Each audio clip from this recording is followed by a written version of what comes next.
بالله من الشيطان الرجيم.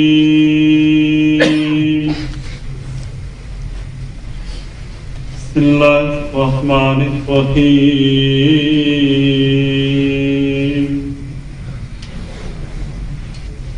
الحمد لله رب العالمين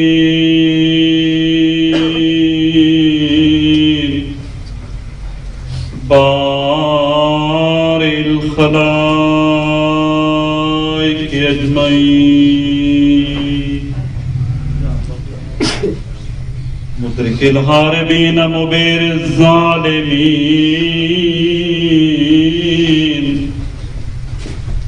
الصلاة والسلام على رسوله الكريم أبي القاسم محمد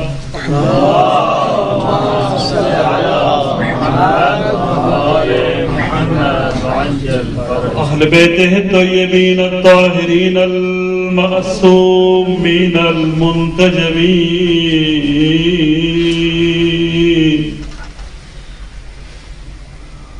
المنتخبين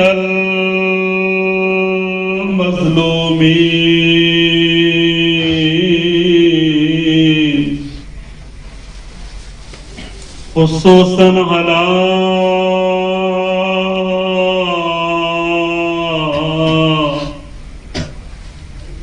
السيدة الجليلة الكريمة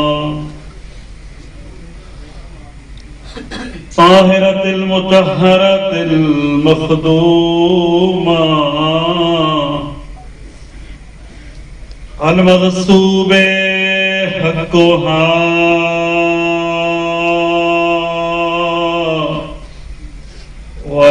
والمكسور ذلها والمعلوم قدرها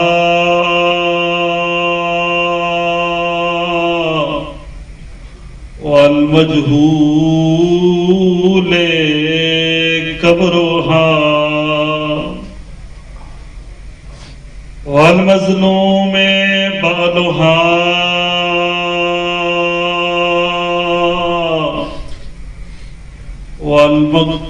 والمقتول ولدها التي قالت بعد شهادة أبيها ماذا على المجتمع تربة أحمد الله يشم مدى الزمان غواليا صبت علي مصائب الله والنهار صبت على الأيام سرنا لياليا ما بعد فقد قال رسول الله صلى الله عليه وآله وسلم ما أوذي نبي بمثل ما أوذيت صلوات الله محمد اللهم صل على محمد وعلى محمد وعجل فرجهم. آغاز مجلس میں تمام مرحومین کے لیے بالخصوص علماء صلحاء شہداء مرحوم نظام ذاکرین والدین شعراء خطباء بالاخص آخرین شہید کے لیے اپنے گناہگار اور بانیان مجلس کے مرحومین کے لیے سورہ فاتحہ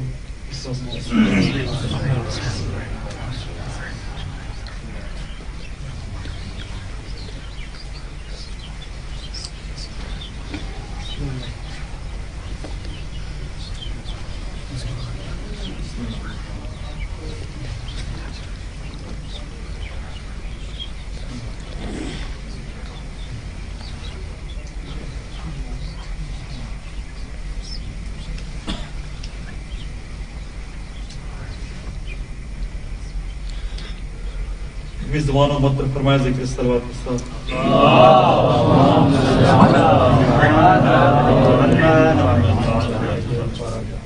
آج کا دن گزرا ہے پیغمبر خدا صلی اللہ علیہ وآلہ وسلم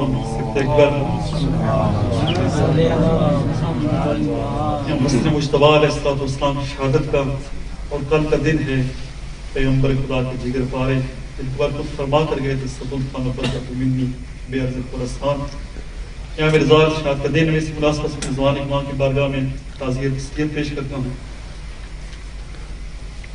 وقت اگرچہ ہو سکتا ہے زیادہ لیکن میں اپنے حساب سے عرض کر چکے اب کل راستے دار جلوس ہم شریف فرما رہے ہیں مجالس مسلسل سن رہے ہیں. پھر رات میں جلوس ایک اور ہے مجلس سے جلوس بھی ہے. میں انتہائی ساتھ کے ساتھ چند معروضات اسی مظلوم پیغمبر کی مظلومیت کے حوالے سے اس کی شہادت کا دن گزارش کروں گا. زیادہ آپ کا وقت نہیں لوں گا. آج کا دن بہت دکھ کا دن تھا. یہاں تک یہ کہا جا سکتا ہے کہ تاریخ انسانیت میں جتنے ایام گزرے ہیں شاید کوئی دن اس دن کی مصیبت کو نہیں پہنچ سکتا.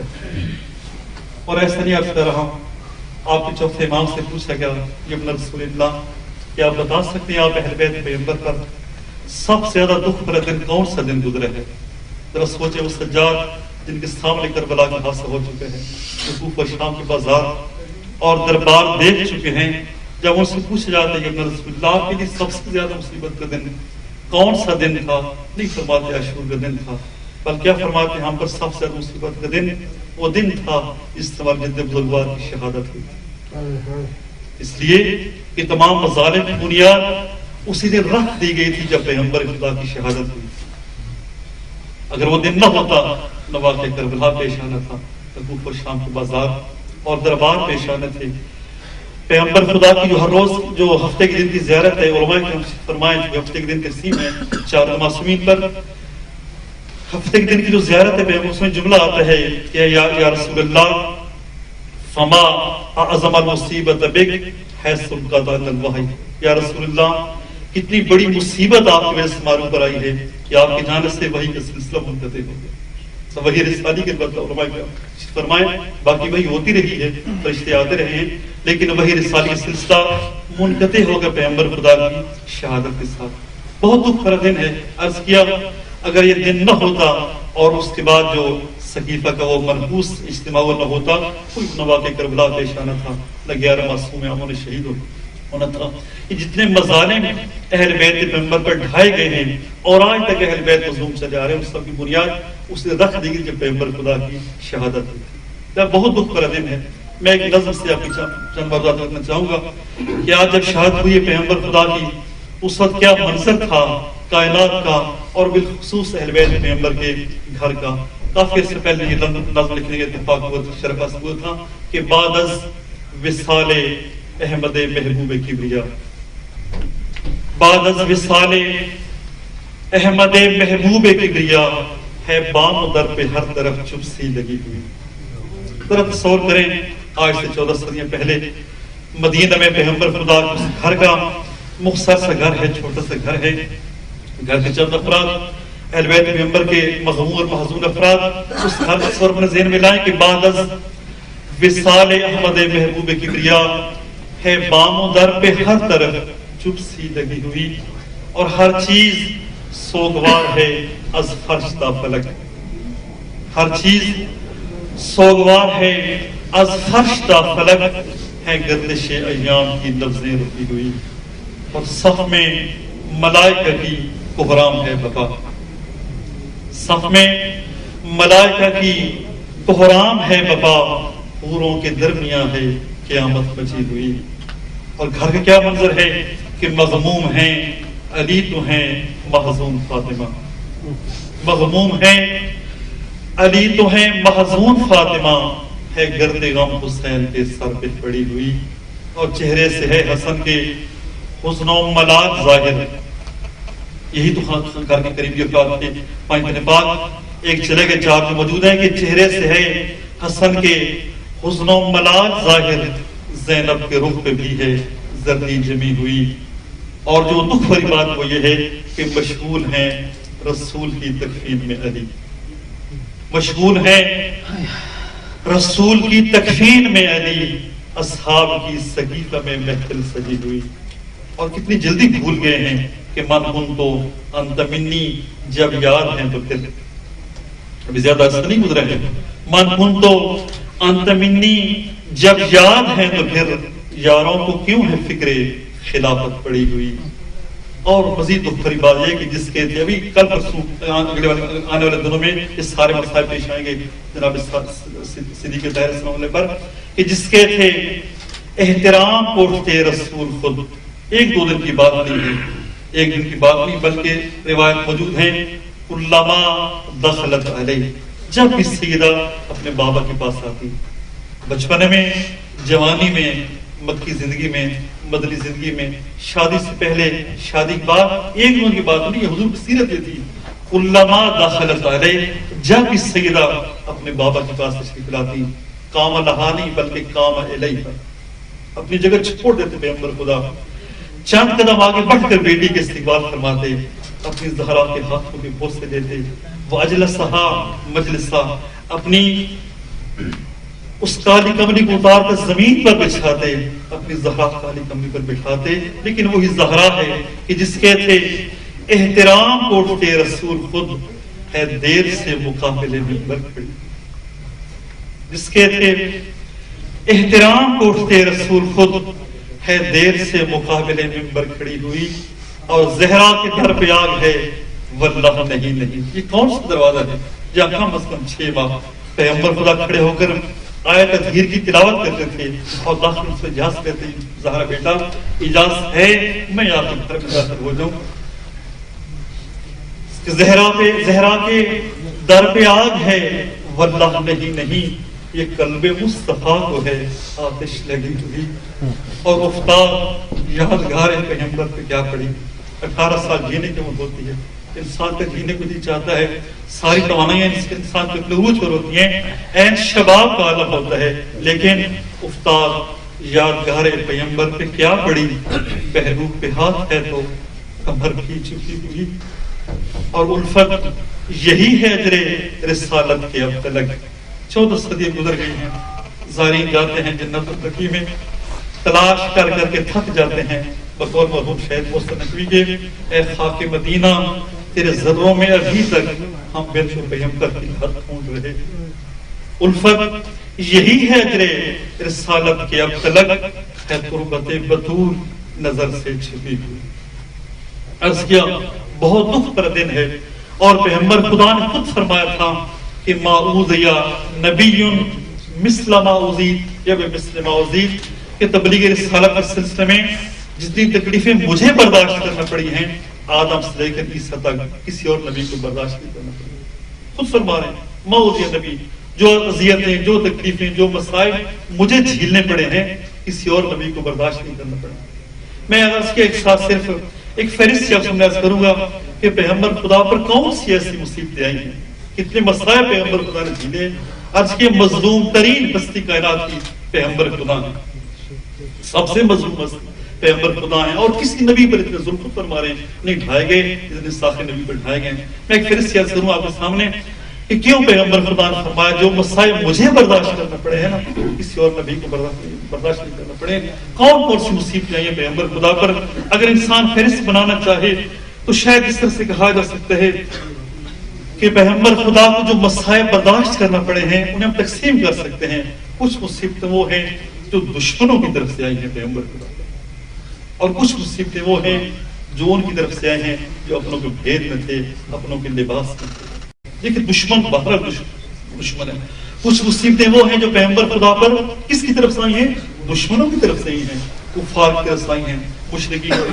وہ دشمن جو علی اعلان دشمن ہے، کھلا دشمن ہے، ان میں ان کی طرف سے جو حضور کو تکلیفیں دی گئی، دونوں طرح کی تکلیفیں دی گئی، روحانی تکلیفیں بھی دی گئی، جسمانی تکلیفیں بھی دی گئی. صرف ایک جملہ کر دوں کہ کس ہستی کو تکلیفیں دی جا رہی ہیں. وہ ہستی جس کے بارے میں خدا فرماتا ہے اے میرے حبیب لولاک لما خلقت الافلاک، اگر تجھے پیدا کرنا مقصود نہ ہوتا میں کائنات کسی چیز کو پیدا نہیں کرتا. تو سوچیں جو وجہ تخلیقی کائنات ہستی ہے اسے تکلیفیں دی جا رہی کس کی طرف سے؟ دشمنوں کی طرف سے.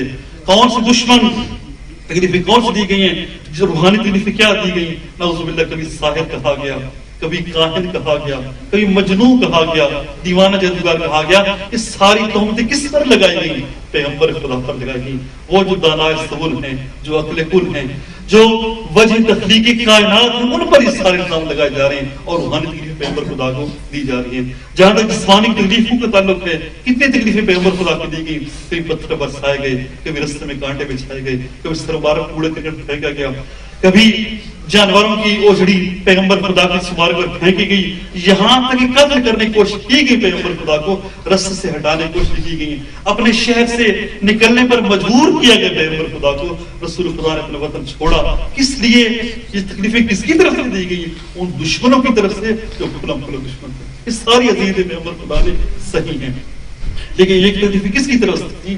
دشمنوں کی طرف سے تھی. اب ذرا ان تکلیفوں کی طرف جو پیغمبر خدا کو اپنوں کی طرف سے تھی، یہ بہت سخت تکلیفیں تھی. اس لیے انسان دشمن کی تکلیفیں برداشت کر لیتا ہے. جہاں تک دشمن ہے اسے کام ہی دشمنی کرنا ہے، اذیتیں دینا ہے، تکلیفیں دینا ہے. لیکن سب سے سخت تکلیفیں وہ ہوتی ہیں، بڑی مصیبتیں وہ ہوتی ہیں جو انسان ان کی طرف سہتا ہے جو اپنوں کے بھید میں ہوتے ہیں، اپنوں کے لباس میں ہوتے ہیں.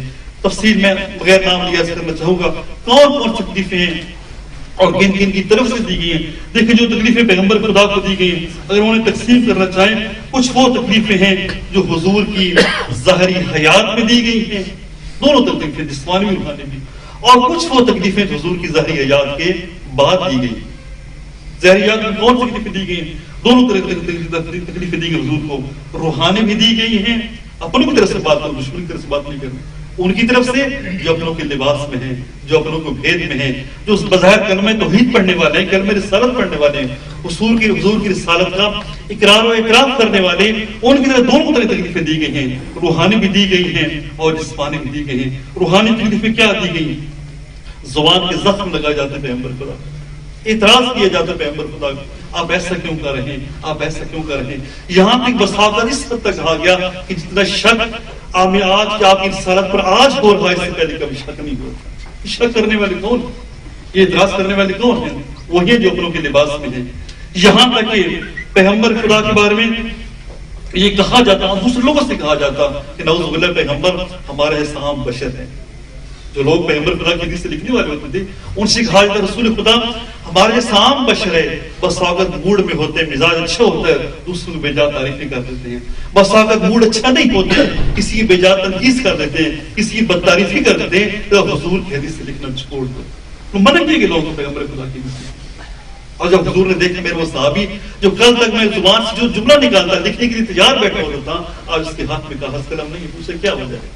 کہا گیا مجھے فلاں فلاں نے یہ کہا گیا مجھے آپ ہماری طرح کے ہم بشر ہیں، کبھی بے جا تعریف کر دیتے ہیں، کبھی کسی کی خام خواہ کی تنقید کر دیتے ہیں. فرمایا کہ میرے صحابی لکھ بخدا میرے دو لبوں سے سوا حق کے اور کوئی چیز باہر نہیں آتی. کہنے والے کون ہیں؟ اپنوں کے لباس میں کہنے والے. اس سے بڑھ کر اس حد تک اپنوں طرف تکلیفیں دی گئی کہ پیغمبر خدا قتل کرنے کی کوشش کی گئی، اپنوں کی طرف سے کوشش کی گئی. دشمن کی بات نہیں کر رہا، جو اپنوں کے بھید میں تھے، اپنوں کے لباس میں تھے، انہوں نے پیغمبر خدا قتل کرنے کی سازش کی. اور حضور نے پھر بتایا، نام لے کے بتایا اپنے ایک خاص جناب حذیفہ کے مالک، فرمایا کہ فلاں فلاں نے مجھے قتل کرنے کی سازش کی. ان کے نام حضور بتا کر کے اور جن کو باہر جو اس سازش میں شریک تھے اگر پوچھتے ذرا بتاؤ کہ میرا تو اس فہرست میں نام شامل نہیں ہے، اس فہرست میں پیغمبر خدا بتا کرتے. تو یہ اس طرح کی وہ تکلیفیں یعنی روحانی تکلیفیں پیغمبر خدا کو دی گئی اور جسمانی تکلیفیں دی گئی. یعنی قتل کرنے سے زیادہ اور کیا سازش ہو سکتی؟ قتل کرنے کی سازش کی پیغمبر خدا کو، لیکن حق بات کامیاب نہ ہو سکے. یہ ظاہری زندگی پیغمبر خدا کی تکلیفیں دی گئی. اور کچھ وہ تکلیفیں ہیں جو پیغمبر خدا کو شہادت کے بعد دی گئی. شہادت کے بعد جو تکلیفیں دی گئی ان کو ہم تقسیم کرنے سے کر سکتے ہیں. کچھ وہ تکلیفیں ہیں جو حضور کو پھر جسمانی تکلیفوں کو حضور کی جسمانی لحاظ حضور کو دی گئی. وہ کون سی بیعت کرتا ہوں؟ کچھ وہ تکلیفیں جو حضور کی آن پر تکلیفیں ہیں، جو حضور کے اہل بیت پر تکلیفیں ہیں. اور کچھ وہ تکلیفیں ہیں جو حضور کے مکتب پر تکلیفیں ہیں. اس دین کو پھیلانے کے لیے پیغمبر خدا نے 23 سال زحمتیں اٹھائی ہیں، اس دین کیا حشر کر دیے گا، اسے کیا حشر کر دیا. تو بہرحال عرض کیا کچھ تکلیفیں جو حضور پر ظاہر زندگی میں آئی، جسمانی تکلیفیں، روحانی تکلیفیں. اور کچھ وہ تکلیفیں ہیں جو حضور کی شہادت کے بعد آئی ہیں. البتہ پھر عرض کرتا ہوں کچھ جو عام پر تکلیفیں آئی ہیں حضور کی ظاہری حیات میں بھی آتی رہی ہیں اور شہادت کے بعد تمہارا بہت زیادہ آتی رہی ہیں. اور ان تکلیفوں کو یاد کر کے پیغمبر خدا فرماتے تھے کہ جو تکلیفیں مجھے برداشت کرنا پڑی ہیں کسی اور نبی کو برداشت نہیں کرنا پڑی. شہادت کے بعد سب سے پہلی تکلیف جو پیغمبر خدا کو دیکھنی پڑی, کتنی بڑی دکھ کی بات ہے کہ 23 سال حضور نے جن لوگوں کو کفر کی تاریخ سے شرک تاریخ سے نکالنے کے لیے پوری طرح برداشت کی, آج صورتحال یہ ہے کہ وہی لوگ پیغمبر خدا کا جنازہ گھر میں چھوڑ کر کہاں بیٹھ کے جا کر سکیف میں استعمال کرتے اور فیصلہ کس بات میں کر رہے ہیں, اسی بات کے خط حضور کر کے جا چکے, جو بتا کر جا چکے میرے بعد میرا جانشین کون ہوگا. افسوس کی بات یہ پیغمبر خدا کا جسم ہمارے گھر میں پڑا ہوا ہے, نبی کفن ملا ہے, نبی غسل ملا ہے, نبی کفن میں دفن ہوئے ہیں, مولا کائنات تنہا موجود ہیں چند خاص افراد کے ساتھ حضور کی تجدید کی مصروف ہے. اور جو اصحاب ہیں اپنوں کے لباس میں جو اپنے افراد ہیں وہ سب حضور کی کفن کو بھول کر دفن کو بھول کر جس مبارک کو بھول کر سقیف میں بیٹھے ہوئے ہیں اور فیصلہ کس چیز کے کر رہے ہیں, اس چیز کے فیصلہ حضور کر کے گئے تھے, بتا کر گئے تھے دیکھو میرے بعد میرے جانشین کون ہے, کہ بھولنے کی کوشش نہیں کرتے. یہ تکلیف اور جو حضور کو شہادت کے بعد تکلیفیں دی گئی ہیں, عرض کی تکلیفیں کچھ تکلیف ہوا ہے جو حضور کے آل کو تکلیفیں دی گئی ہیں, کچھ تکلیف ہوا جو حضور کی شہادت کے بعد ان کے مکتب کو تکلیفیں دی گئی ہیں. تو صلوات پڑھنے بلند آواز سے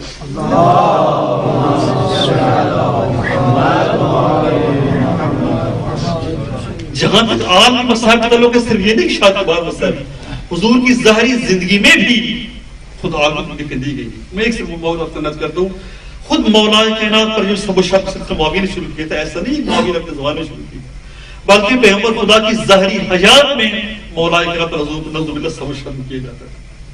شکایتیں بھی مولا کائنات کی لائق پیغمبر خدا کے سامنے, اور مولا کائنات نے حضور نے فرمایا تھا ایک دفعہ کہ لا تسبوا علیا, خبردار علی پر سب و شب نہ کیے گا.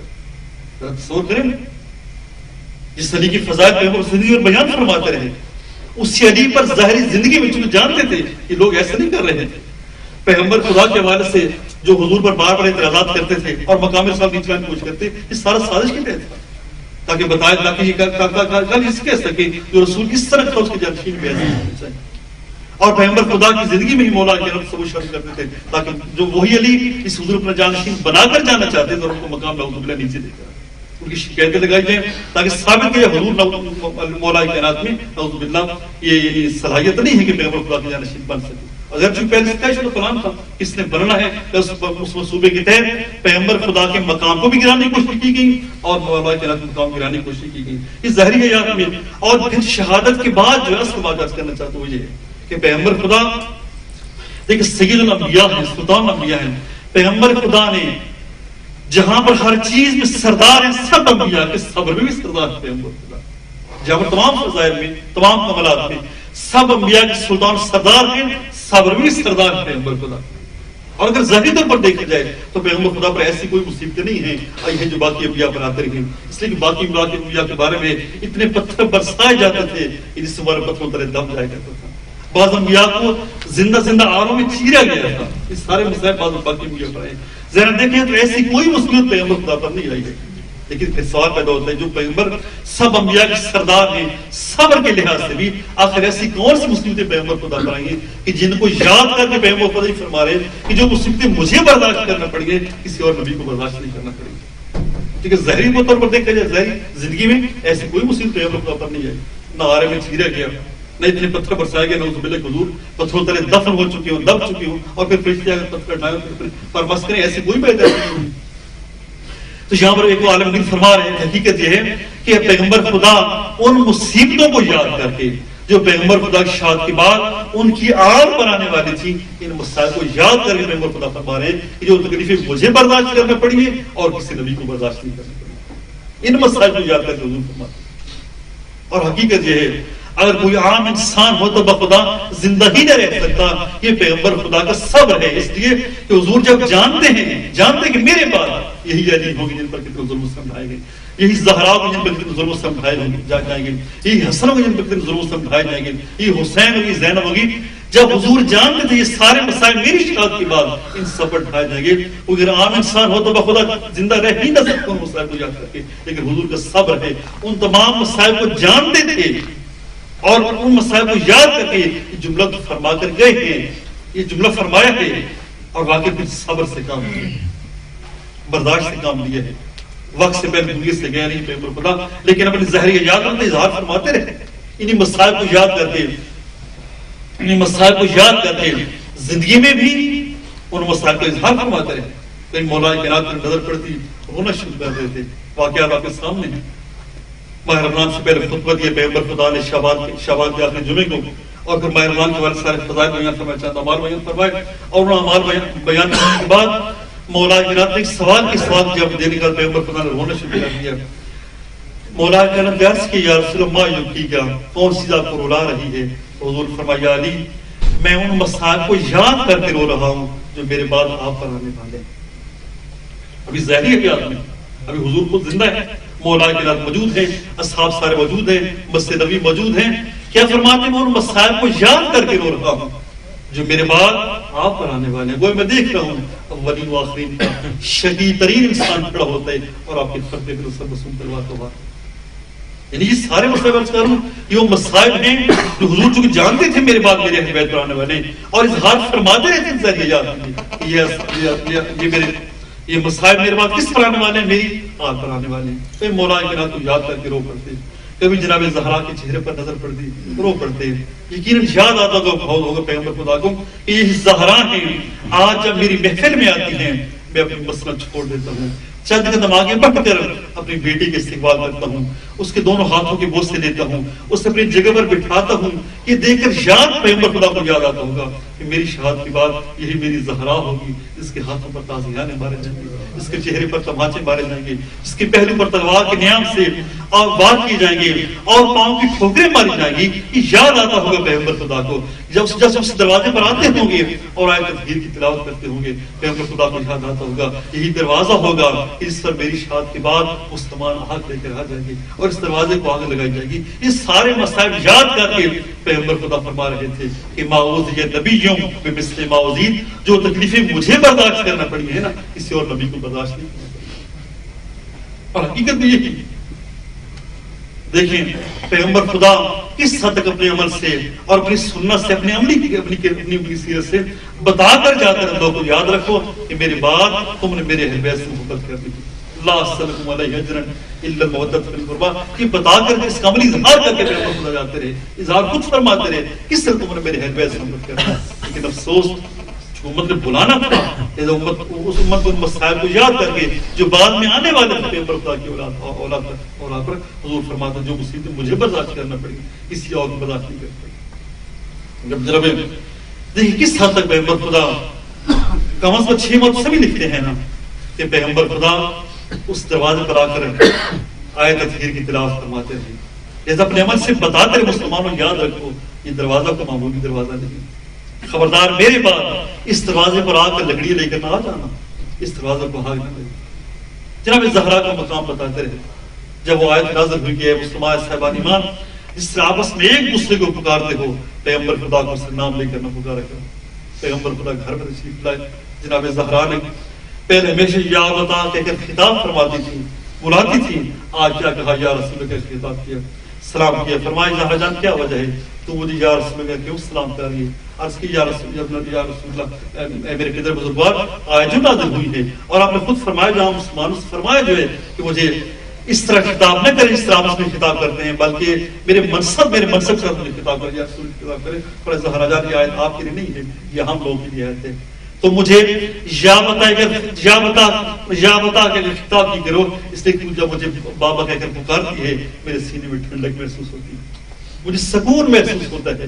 اور پھر جب تک جناب سیدہ زندہ رہی پیغمبر خدا زندہ رہے جناب زہرا السلام علیکم یا بتا کہہ کر خطاب کرتی اور پیغمبر خدا کے سینے میں ٹھنڈک محسوس ہوتی. لیکن ایک وقت ایسا آیا جب جناب زہرا بتا کر خطاب کیا لیکن پیغمبر خدا کے سینے میں لگ گئی، ٹھنڈک محسوس نہ ہوئی. کب؟ جب پیغمبر شاد کے صرف چند دن بعد جناب زہرا در و دیوار کے درمیان آئی اور ایک دکھ بھرا جملہ کہا کہ یا بتا ہاکذا یفعل بحبیب ربک. اب آئیں دیکھیں نا میں آپ کی وہی زہرا ہوں، آئیں دیکھیں کس حد تک میرے ساتھ آپ کی بات میں مجھ پر ظلم سمجھا. حقیقت یہ ہے انہی مسائل کو یاد کر کے پیغمبر خدا فرماتے تھے. عجیب بات دشمنی تھی اہل بیت پیغمبر کے ساتھ مسلمانوں کو آپ کی چوتھی ماں سے کچھ یہ جملہ معروف ہے کہ مولا فرماتے ہیں اگرچہ ہمارے جد بزرگوار یہ فرما کر گئے تھے کہ لا اسألکم علیہ اجرا الا المودۃ فی القربى، اگر یہ فرما کر نہ جاتے بلکہ یہ فرما کر جاتے کہ میرے بعد میرے اہل بیت سے دشمنی کرنا، میرے اہل بیت سے عداوت کرنا، فرمایا جو دشمنی اب مسلمانوں نے کی ہے نا اس سے بڑھ کر دشمنی اور نہیں ہو سکتی. حقیقت ہے دشمنی کی. آخر کیا وجہ ہے؟ علماء کرام فقہ کے حوالے سے بات عرض کرنا چاہوں گا. آپ دیکھیں نا عورت کتنی بڑی مجرم کیوں نہ ہو، میں اشارہ کر گزر جاؤں گا، عورت کتنی بڑی مجرم کیوں نہ ہو تو سنسار تک کیوں نہ کیے جانا ہو، اگر حاملہ ہو تو کیا ہو، کیا سنسار کیا جا سکتا ہے؟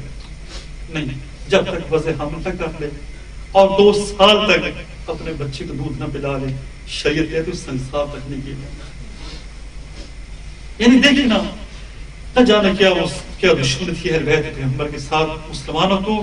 جناب زہرا کیا حملہ نہ تھی، حملہ تھی نا، کتنی بڑی سزا دی گئی جناب زہرا کو کہ جناب زہرا کو یہ پکارنا پڑا یا فضا خذینی خبر اللہ کا قدر مردان فی شاہی، فضا جلدی سے آؤ میرا دوست مارا جا چکا ہے، میرا دوست شہید ہو چکا ہے.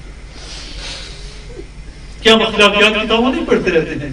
حتیٰ گھر میں حکم ہے کہ میاں بیوی اپنے بچوں کے سامنے حتیٰ سے پرش کلامی تک نہ کرے، مارنا پیٹنا تو دور کی بات. کیا وجہ ہے؟ کیا جناب زہرا کے چاروں بچے دیکھ نہیں رہے تھے؟ کیا حسنین دیکھ نہیں رہے تھے؟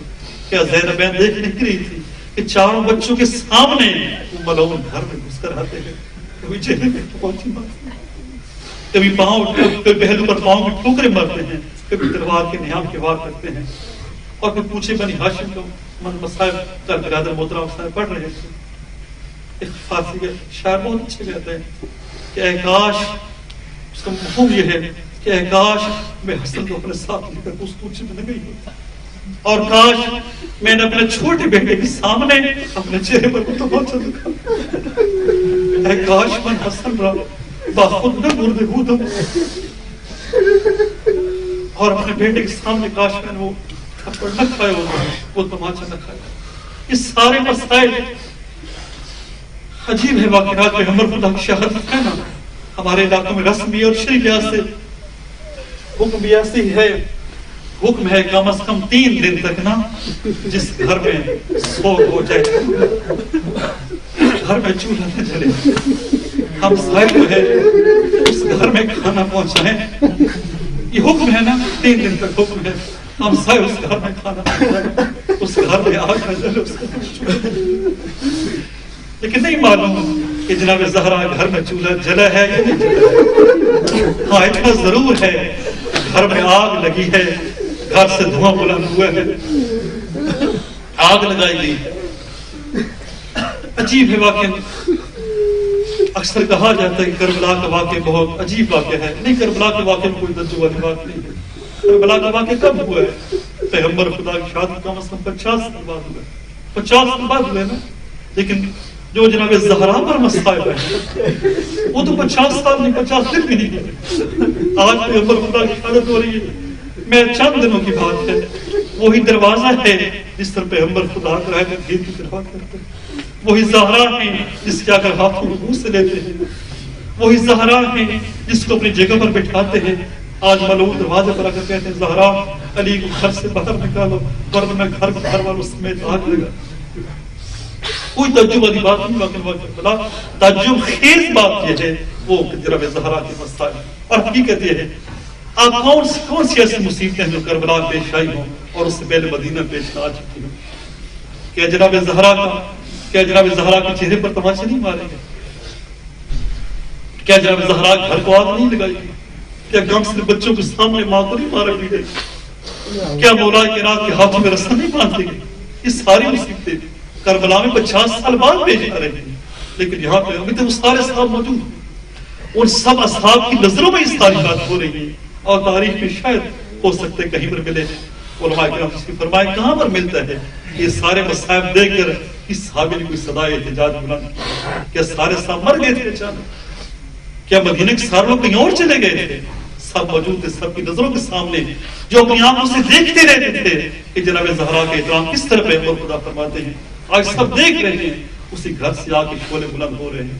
اس زہرا کی زبان پر یہ نوحہ بلند ہے کہ ماذا علی المجتمع میں تربت ماذا علی المجتمع میں تربت احمدا اللہ یشم مدد زمان غوالیا صبت علی مصائب لو صبت علی الايام السر لیار. یہ دوے سب سن رہے ہیں کہ کہاں صدا احتجاج بلند ہو رہی. حقیقت یہ ہے آج 14 صدیوں کے بعد تو مسلمان اس لحاظ سے واقع بہت غیور مسلمان ہے. آج کے مسلمان آج ناموس رسالت کے مسئلے پر آپ دیکھیں دنیا بھر کے مسلمان اٹھ کھڑے ہوتے ہیں، قربانی تک دینے کے لیے تیار کرتے ہیں. یہ الگ بات کی بات جسمانی اور روحانی ڈولے لگڑے اس سے غلط فہمی ہے، وہ دوسری بات ہے. لیکن عام مسلمانوں کی بات کروں واقعی بہت غیور مسلمان ہیں. اس زمانے کے صدر اسلام مسلمان سے بہت زیادہ غیرت مند ہے. آج 14 صدیوں بعد کس طرح پیغمبر خدا کی منسوخ چیزوں کی خاص کرتے ہیں، منہ مبارک کی، اسا مبارک کی، نالین مبارک کی، کتنی حفاظت انہوں نے اپنے یہ سارے تبرکات سنبھال کے رکھے آج کے مسلمانوں نے. اور اگر ناموس رسالت پر کوئی حرف ہے میدان میں آ جاتے ہیں. قربانی تک دے دی ہے مسلمانوں نے. لیکن اس زمانے کے مسلمان، اس زمانے میں مسلمانوں پیغمبر خدا کے جگر پارے تھے، ان پر ظلم سمجھائے جا رہے. مدینہ میں سب مسلمان موجود ہیں، کوئی صدا احتجاج بلند کرنے والا نہیں. اس سے بڑی توہین رسالت اور کیا ہو سکتی. اسی گھر پیغمبر خدا کے گھر پر سب سے بڑی دہشت گردی ہو رہی ہے، سب سے بڑی ناموس رسالت کی حد ہو رہی ہے، ناموس رسالت کی بے حرمتی ہو رہی ہے. اور پورے مدینہ میں کوئی مسلمان احتجاج کرنے کے لیے تیار نہیں. واقعی آج کے مسلمان بہت غیور ہیں. تو عرض کیا پیغمبر خدا انہی مسائل کو یاد کر کے فرماتے تھے کہ جو مصیبتیں مجھے برداشت کرنا پڑی اور کسی نبی کو برداشت نہیں کرنا. جناب زہرا کی طرف نظر پڑتی، یہ سارے مسائل یاد آتے. مولا کی رات پہ نگاہ پڑتی، مولا کی رات پر آنے والی مصیبتیں یاد آتی. کبھی اپنے بیٹے حسین کی طرف دیکھتے، وہ مسائل یاد آتے جو میرے بعد میرے اسی بیٹے حسین پر آنے والے. آج کے دن جب پیغمبر خدا کی شادی کا وقت تھا نا، حکم ہے کہ جب کوئی انسان مرزل اس میں حالت انتظار میں ہو اس کے سینے پر کوئی بوجھ نہ رکھا جائے. لیکن پیغمبر خدا کے سینے پر مظلوم کربلا موجود ہے. جناب سیدہ دیکھا، ہٹانا چاہا، فرمایا نہیں، زہرا جان حسین کو میرے سینے پر رکھنے دو. اور پھر ایسے صدر فرما رہے تھے مالی و یزید، آخر یزید کی میرے ساتھ کیا دشمنی ہے کہ میرے بعد میرے سے بیٹے کو شہید کرے. حقیقت یہ وہ سارے مسائل ہیں. کبھی حسن کے چہرے پر نگاہ پڑتی، یاد آتا میرے بعد یہی میرا بیٹا ہوگا، اس زہر جفا سے شہید کیا جائے. ایک دن گھر میں بیٹھے ہوئے پیغمبر خدا دونوں شہزادوں کو اپنی آغوش پہ اٹھائے ہوئے ہیں، حسن کے لبوں کے بوسے لے رہے ہیں، مظلوم کربلا کے گلے کے بوسے لے رہے ہیں. جناب زہرا نے سوال کیا، یا بتا کیا وجہ ہے آپ حسن کے لبوں کے بوسے لے رہے ہیں، میرے بیٹے حسین گلے کے بوسے لے رہے ہیں. پیغمبر خدا نے فرمایا قبلت الحسن فی فمہ لأنہ یقتل مسموما. زہرا جان حسن کے لبوں کی اس لیے بوسے لے رہا ہوں کہ میرے اس بیٹے کو زہر جفا سے شہید کیا جائے گا، اور اس کے جگر کے ٹکڑے لبوں اس منہ کے رسے کٹ کے باہر نکلیں گے. میں اس جگہ کے بوسے لے رہا ہوں جہاں سے جگر کے ٹکڑے کٹ کے باہر نکلیں گے. اور پھر وقبلت الحسین فی ظہرہ لأنہ یذبح من الورید إلى الورید، اور حسین کے گلے کس لیے بوسے لے رہا ہوں کہ میرے اس بیٹے کا سر تن سے جدا کیا جائے گا، اس کی رگیں کاٹی جائیں گی. جب جناب زہرا نے سنا ایک فریاد بلند کی، یا بتا ایذبح ولدی، کیا یہ میرا بیٹا شہید کیا جائے گا، ذبح کیا جائے گا؟ فرمایا ایک ایسے وقت مارا جائے گا جب نہ میں ہوں گا، نہ علی ہوں گے، نہ حسن ہوں گے، نہ تو زہرا ہوگی. جناب زہرا نے دوبارہ فریاد بلند کیا، بتا جب ایسے وقت میرا بیٹا مارا جائے گا تو فیضان فمن یبکی علی ولدی، بس میرے بیٹے پر روئے گا کون؟ حقیقت یہ ہے ان مسائل کو یاد کر کے پیغمبر خدا روئے گا. گھر میں بیٹھے پیغمبر خدا پاک پاک تشریف فرما ہے. جناب جبریل امین بہشت کا کافور لے کر آتے ہیں. پیغمبر خدا اس کافور کے 4 حصے کرتے ہیں، فرماتے ہیں یا علی اس کافور کو اپنے پاس رکھیں، اس میری شہادت کے بعد اس سے مجھے غسل دیجیے گا، کفن دیجیے گا، میرے کفن میں رکھیے گا. یہ حصہ جناب زہرا سے فرمایا بیٹا یہ آپ کا حصہ ہے، یا علی یہ حصہ آپ کا ہے، یہ بیٹا یہ حصہ آپ کا حصہ ہے. جیسے مظلوم میں کربلا دیکھ رہے تھے نا کہ کافور کے 4 حصے پیغمبر خدا نے کیے ہیں، میرے بابا، میری ماں اور میرے بھائی کو دے دیے ہیں، ایک اپنے لیے رکھا ہے. ایک مایوس نگاہ سے نانا کی طرف دیکھا، عرض کے نانا جان کیسے میرا حصہ ہے؟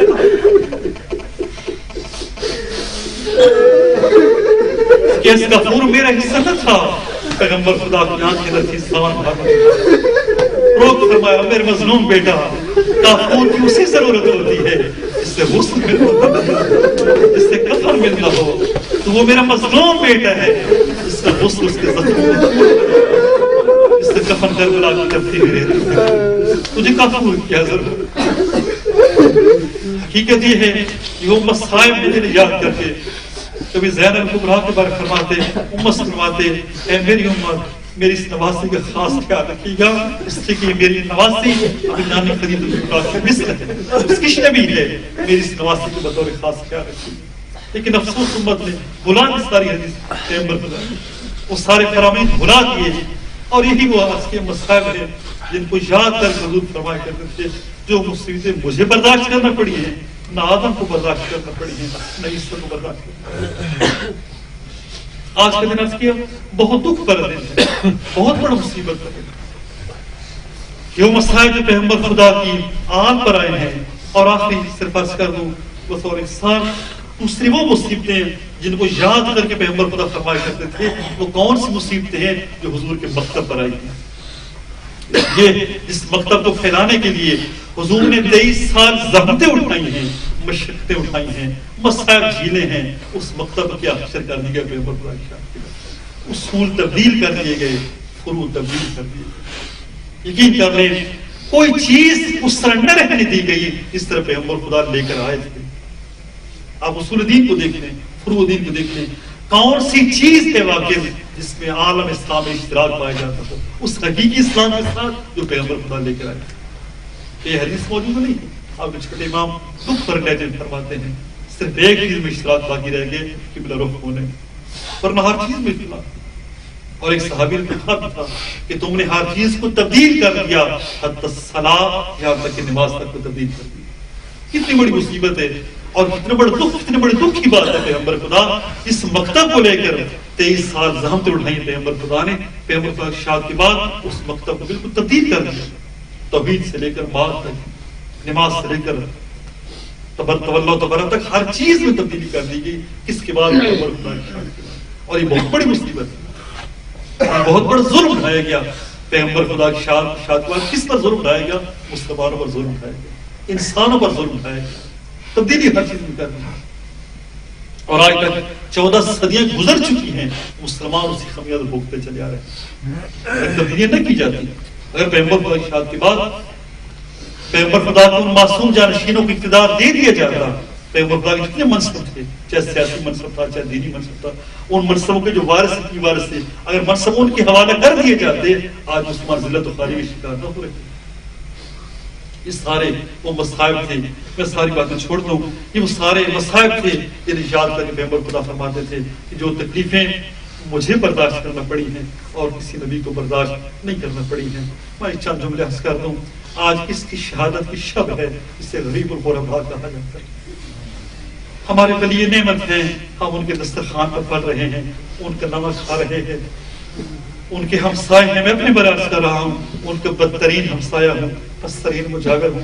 آپ تو ان کے فرشتے سے پذارین ہیں، فرشتے صرف مجاورین ہیں، بہت نیک ہمسائے ہیں. یہ ان کا کرم ہے واقع. مجھ جیسے بدکردار کو، مجھ جیسے حقار کو اپنے دربار میں رکھتے ہوئے اللہ خدا قدرت کی مزہ ہے. چاہیں اپنے حرم میں جانے کا خیال تک نہ آنے دیں، چاہیں زبان گم کر دیں، چاہے نابینا کر دیں، چاہے ہاتھ پاؤں ختم کر دیں، چل کر حرم میں جانے بھی نہ دیں، لیکن وہ کریم ہیں، وہ رؤوف ہیں. ان کا کرم اور ان کی رافت واقع اپنے حرم میں جانے سے روکتے بھی نہیں ہیں. خود سے ہم کلام ہونے کی اجازت دے دیتے ہیں، اپنے پر سلام کرنے کی اجازت دیتے ہیں. اس کریم، اس رؤوف اور اس غریب الغرباء امام کی شہادت کی شب ہے. میں صرف ایک حدیث کا سہارا لینا چاہوں گا. کل ہم نے مولا کی تفصیلی شہادت بیان فرمائیں گے. پیغمبر خدا نے 3 ہستیوں کے بارے میں فرمایا تھا میرے جگر کے ٹکڑے. یہ حدیث سب سماعت فرما لیں. چند وہاں کی میری اور آپ کی نجات کا باعث مان جائیں گے. 3 ہستیوں کے بارے میں فرمایا حضور نے میرے جگر کے ٹکڑے ہیں. ایک جناب زہرا کے بارے میں فرمایا تھا لوگوں یاد رکھو فاطمہ تو بذرۃ منی، زہرا میرے جگر کا ٹکڑا ہے. من آزاہا فقد آزانی، جس نے زہرا کو تکلیف دی وہ اس نے مجھے تکلیف دی. اور دوسرا مولا کائنات کے بارے میں فرمایا تھا الا وان علی بذرۃ منی، لوگوں جان لو علی میرے جگر کے ٹکڑے ہیں، علی میری نبوت اور رسالت کا حصہ ہیں. اور تیسری سی غریب الغرباء امام نے ستدفن بذرۃ منی بیرز خراسان، ان قریب میرے جگر پارا خراسان میں عالم غربت میں دفن کیا جائے گا. جو بھی پریشان ہے اس کی زیارت کرے گا خدا اس کی پریشانی دور کرے گا. جو گناہگار اس کی زیارت کرے گا خدا اس کی گناہ معاف فرمائے گا. لیکن افسوس امت نے اتنا ستایا ہے دین جگر پاروں کو کہ انہوں نے خود اپنی موت کی دعا کی. دیکھیں کب انسان اپنی موت کی دعا کرتا ہے؟ جب انسان زندگی سے سیر ہو چکا ہو. جناب زہرا نے خود اپنی موت کی دعا کی ہے. مولا کائنات نے خود اپنی موت کی دعا کی ہے. اس امام نے خود اپنی موت کی دعا کی ہے. جناب زہرا نے پیغمبر خدا اپنے باب شاد کے بعد مسلسل ہاتھ پہلو پر رکھے ہوئے رویا کرتی تھی. کبھی گھر میں روتی تھی، کبھی گھر سے باہر بیت الحضر میں جا کر روتی تھی. مسلسل رو رہی تھی. ایک دن اپنے 4 بچوں کو بلایا، اے میرے حسن، اے میرے حسین، اے زینب ام کلثوم، آج میں ایک دعا کرنا چاہتی ہوں.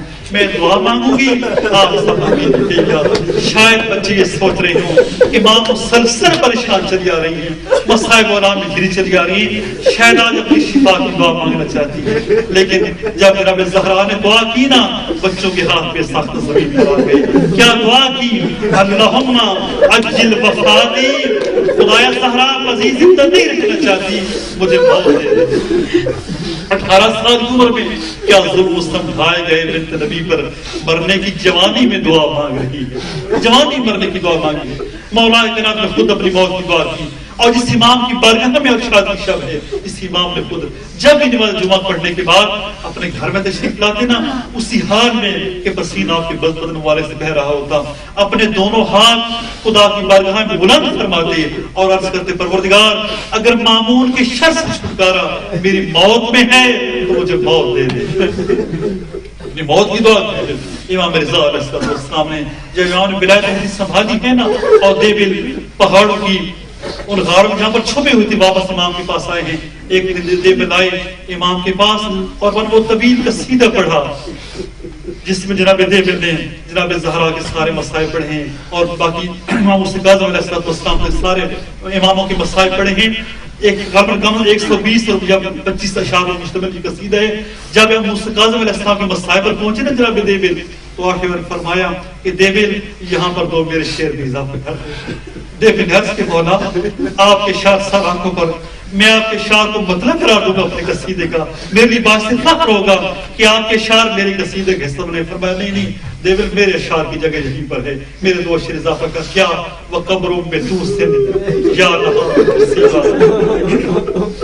دیوبل وقبروں میں تو سن یا لہا من مصیبہ توقد فی الاحشاء بالحرکاتی الى الحشر حتی یبس اللہ قائمہ یفرج ان الہم والقربات. دیوبل لکھ کہ زہرا کے ایک بیٹی قبر طوس میں بھی ہے کہ جس کے مصائب نے دلوں کو جلا کر راکھ کر دیا ہے. یہاں تک کہ ہمارے آپ کی بیٹی کا ظہور ہو، جب اس کا ظہور ہوگا پھر ہمارے مصائب عالم کے دور میں ختم ہوگا. دیوبل حیرت کے مولا جان میں آپ کی ماں زہرا کے سبھی بیٹوں کی مزاریں جانتا ہوں کہ طوس میں کس کی قبر ہے جو میرے علم میں نہیں ہے. فرمایا دیوبل حاضہ قبری، یہ مجھ غریب کی قبر ہے کہ مجھے عالم غربت میں زہر جفا دے کر شہید کر دیا جائے گا. یہیں پر میری مزار بنے گی، یہیں پر میری قبر بنے گی. بس مولا کی دعا قبول ہوئی. مولا نے دربار میں بلایا. فرمایا مولا نے فرمایا استاد آج دیکھنا جب میں دربار سے باہر آؤں اگر دیکھنا باب میرے گوشت پر ہو سمجھنا خیریت ہے، اگر دیکھنا باب میں نے سر پر رکھی ہوئی ہے سمجھنا مجھے زہر مل چکا ہے، میں چند لمحوں کا مہمان ہوں. امام دربار میں گئے. جب دربار سے باہر آئے نا جناب مسعود نے دیکھا بے ساختہ زبان سے نکل گیا انا للہ و انا الیہ راجعون. کیا دیکھا امام نے وہ اپنے سر پر رکھی ہوئی ہے. اب دربار سے گھر تک فاصلہ کچھ زیادہ نہ تھا لیکن امام بار بار زمین پر بیٹھتے بھی ہیں پھر زمین چھوڑتے بھی اٹھتے بیٹھتے. امام گھر میں ابو سعد گھر کے سارے دروازے بند کر دو, کسی کو اندر آنے کی اجازت نہ دینا, اور پھر ابو سعد اس حجرے سے ساری چٹائیاں اٹھا دو, چڑھائی اٹھا دو. میں چاہتا ہوں جس طرح میرے جد مظلوم کربلا کی تپتی ہوئی ریتی پر تڑپ تڑپ کر انہوں جان دی تھی, آج میں بھی چاہتا ہوں حجرے کی ریتی پر تڑپتے ہوئی جان دوں. بس مظلوم امام نے تڑپتی ہوئی جان دی. اور جب امام شہید ہو گئے نا, اسی نوغان محلے کی عورتوں کو پتہ چلا فرزند رسول عالم غربت میں مارے گئے ہیں. ساری بہنیں مدینہ میں رہ چکی ہیں, کوئی بہن یہاں پر نہیں ہے جو امام کی لاش پر گریہ کرے. ساری عورتیں اپنے شوہروں کے پاس آئی, ہمیں اجازت دیں جا کر فرزند رسول کے جنازے میں شریک ہوں. ایسے بیعت کریں جہاں پر جا کر جیسے بہنیں اپنے بھائی کی لاش پر گریہ کرتی ہیں. ساری عورتیں آئیں امام رضا علیہ السلام کی لاش پر ایسے بیعت کیے جیسے سگی بہنیں بھائیوں کی لاش پر بیعت کیے کرتی ہیں. میں صرف ایک جملہ سے کرنا چاہوں گا مولا کی بارگاہ میں, مولا آپ کی بہنیں مدینے میں تھی اس لیے آپ کی لاش پر نہ رو سکی, لیکن مولا بہت فرق ہے کہ بہنیں مدینہ میں ہوں اور پھر لاش پر نہ رو سکے, اور اس کے درمیان کہ بہنیں 70 قدم کے فاصلے پر کھڑی ہو, نہ اپنے بھائی کو ذبح ہونے سے بچا سکے, نہ اپنے بھائی کو غسل دے سکے, نہ اپنے بھائی کو کفن پہنا سکے, بلکہ پابند رسم ہو کر اپنے بھائی کی لاش پر آئیں اور اپنے بھائی کی کفن لاش کو اسی تپتی ہوئی زمین پر چھوڑ کر کوفہ و شام کے بازاروں اور درباروں کی طرف چل پڑے. اللہ